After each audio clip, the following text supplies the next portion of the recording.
Sai Satcharitra Chapter 34. Greatness of Udi continued. Doctor's nephew, Dr. Pillai, Shama's sister-in-law, Irani girl, Harda gentleman, Mumbai lady. This chapter continues the subject, greatness of Udi, and describes cases in which the application of Udi was most efficacious. Doctor's nephew. In Malegaon, district Nasik, there lived a doctor, qualified and degree holder. His nephew suffered from an incurable disease, tubercular bone abscess. The doctor, with his relatives and medical practitioners, tried all sorts of medicines, remedies, and even surgery. There was no relief and no end to the little boy's suffering.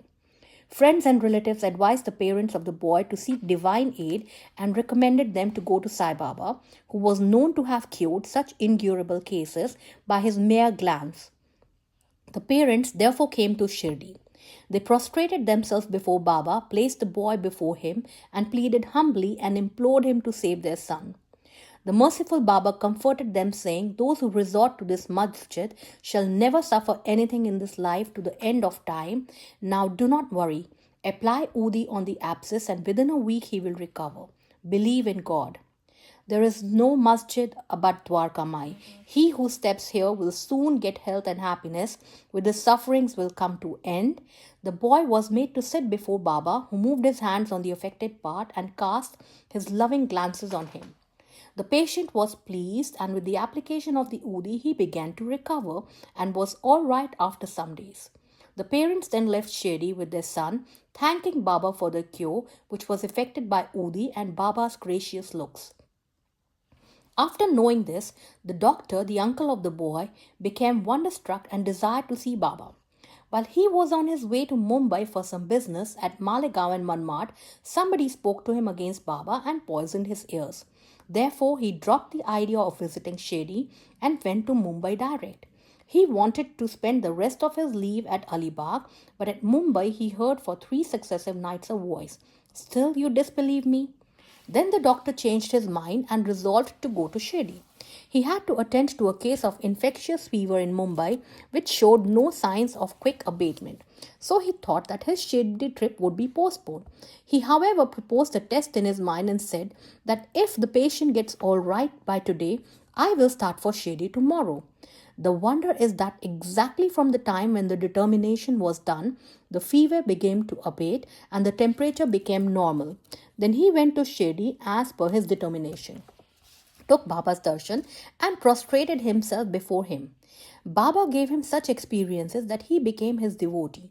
He stayed there for 4 days and returned home with Baba's Udi and blessings. Within a fortnight, he was transferred on promotion to Bijapur. His nephew's case gave him an opportunity for seeing Baba, and this visit garnered in him a never-failing love for Saint's feet. Dr. Pillai. One Dr. Pillai was an intimate devotee of Baba. He was much liked by Baba, who always called him Bhau. Baba talked to him off and on and consulted him in all matters and wanted him always at his side. This Pillai suffered once very badly from guinea worms. He said to Kaka Sahib Dikshit, "The pain is most excruciating and unbearable. I prefer death to it. This pain I know is for repaying past karma, but go to Baba and tell him to ease the pain and transfer the balance of my past karma to 10 future births of mine." Mr. Dikshit went to Baba and told him his request. Then Baba, being moved by his request, said to Dikshit, "Tell him to be fearless. Why should he suffer for 10 births? In 10 days he can work out the sufferings and consequences of his past karma. While I am here to give him temporal and spiritual welfare, why should he pray for death? Bring him here on somebody's back and let us work and finish his sufferings once for all." The doctor was brought in that condition and was seated on Baba's right side. Baba gave him his bolster and said, "Lie down calmly here and be at ease. The true remedy is that the result of past actions has to be suffered and got over. Our karma is the cause of our happiness and sorrow, therefore, put up with whatever comes to you. Allah, God, is the sole dispenser and protector. Think of Him always. He will take care of you. Surrender to Him with body, mind and speech and then see what He does." Dr. Pillai said that Nana Sahib had put a bandage over the leg, but he had no relief. "Nana is a fool," replied Baba. "Take off that bandage or else you will die." Now a crow will come and peck at you, and then you will recover. While this conversation was going on, Abdul, who always cleaned the masjid and trimmed the lamps, turned up. While he was attending to his work, his foot accidentally fell upon the stretched leg of Dr. Pillay. The leg was already swollen, and when Abdul's foot fell upon it and pressed it, all the 7 guinea worms were squeezed out at once. The pain was unbearable, and Dr. Pillay cried out loudly. After some time, he calmed down and began to sing and cry alternatively. Then Pillay inquired when the crow was coming and pecking. Baba said, "Did you not see the crow? He won't come again. Abdul was the crow. Now go and rest in the vara and you will be soon all right." By application of the udi and by taking it orally with water, without taking any other treatment or medicine, the disease was completely cured in 10 days as assured by Baba. Shama's sister-in-law. Shama's younger brother, Bapaji, was staying near the Savlivi here. Once his wife was attacked with bubonic plague. She had high fever and 2 buboes in her groins. Babaji rushed to Shama at Shirdi and asked him to come and help. Shama was frightened, but according to his wont custom, he went to Baba, prostrated himself before him to invoke his aid by requesting him to cure the case. He also asked his permission to go to his brother's house. Then Baba said, "Don't go there at this late hour. Send her the udi. Why care for the fever and the bobos? God is our father. She will be all right easily. Do not go now. Go there in the morning and return immediately." Shama had full faith in Baba's udi.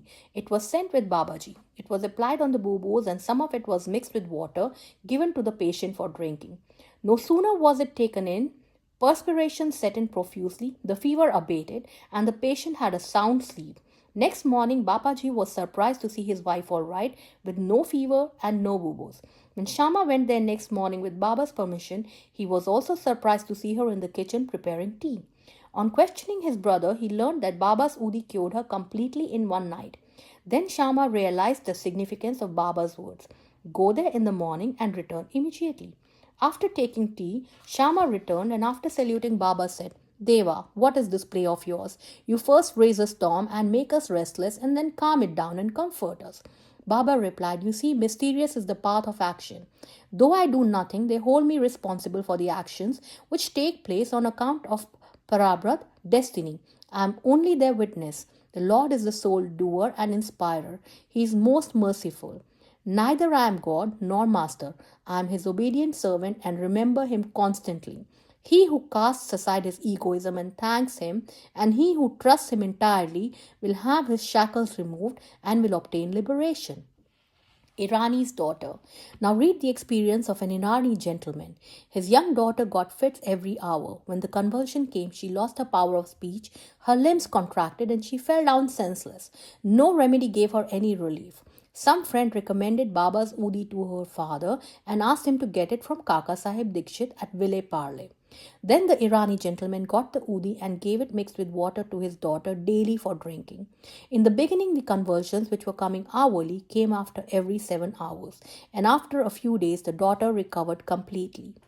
Harda gentleman. An old gentleman of Harda was suffering from a stone in his kidney.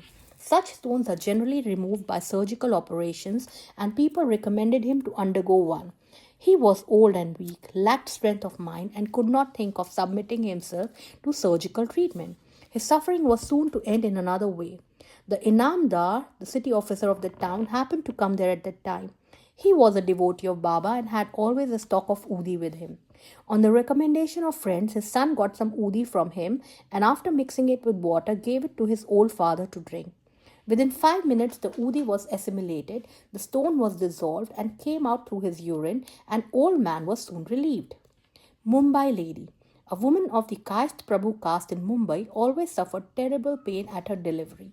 She was very much frightened each time she became pregnant and did not know what to do. Sri Ramamurthy of Kalyan, who was a devotee of Baba, advised her husband to take her to Shirdi. When she next became pregnant, both husband and wife came to Shirdi, stayed there for some months and worshipped Baba. After some time, the hour of delivery came, and as usual, there was obstruction in the passage from the womb.